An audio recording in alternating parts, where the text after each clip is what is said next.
Hey YouTube, just wanted to bring you a video here and talk a little bit about the vertical lights that I'm installing and how I'm installing them for our Barley fodder system. Now, if you remember a couple weeks ago, we brought you a video here showing you how we're doing these 5-gallon buckets, but that's not enough for all the rabbits and the chickens. We want to be able to grow more and be able to feed them all every day. And so I'm going to use this shelving unit. We're going to put some 10 by 20 trays on each shelf and get it all adjusted. The first thing I'm going to do is get my lights in the wall. And what I've got here is a set of Utilitech lights that I got from Lowe's. Let me show you that package here real quick. So we just got some Utilitech hanging lights, and these are the 4-foot 2-light models.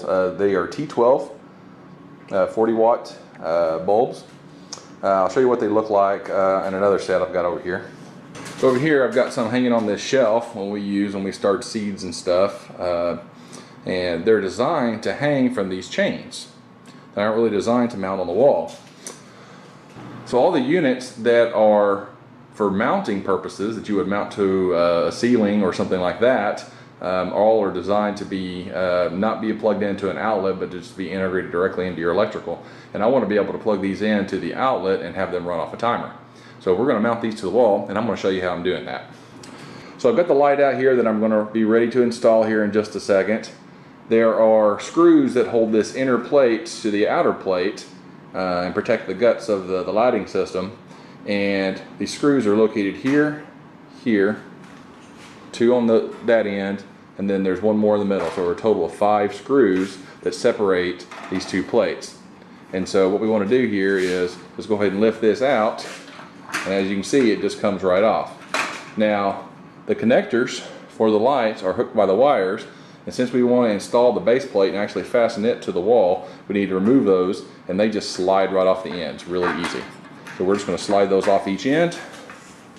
Sorry, I apologize for doing this with the camera, it's a little bit difficult, but we're going to slide it off that end. And now we've got that plate removed. So now we got the base plate ready to install. I've done my measurements here, and so from the top or the edge of the light down to the hole that I'm going to use as my screw hole is 6.5 inches. And I've done my measurements across, and I've got my mark here where my stud is. This is, I got a vertical line where my stud is. The horizontal line marks the top. I've leveled it off with the other light, and then come down 6.5 inches, and there's the hole that I'm going to drill. Now that I got the hole drilled, I've got 2 number 8 2.5-inch deck screws that we're going to use to go all the way into that 2x4. We're going to make sure that light is good and secure and is not going to move. Alright, now we've got the base unit installed.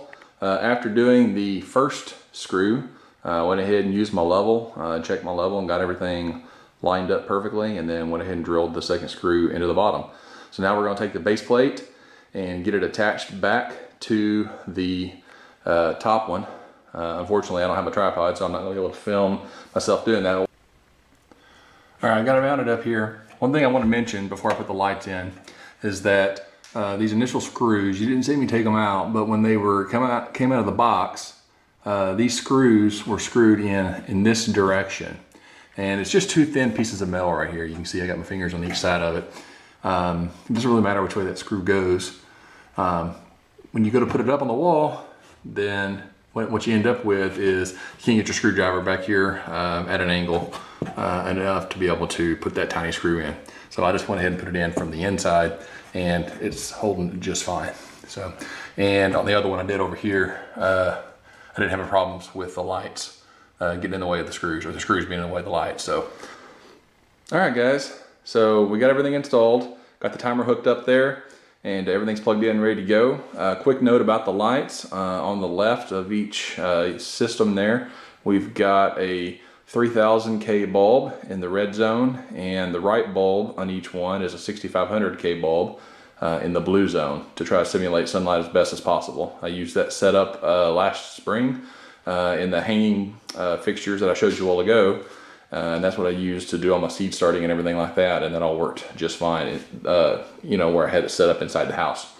So altogether, I think it was about $50 between the two light fixtures, the bulbs and the timer.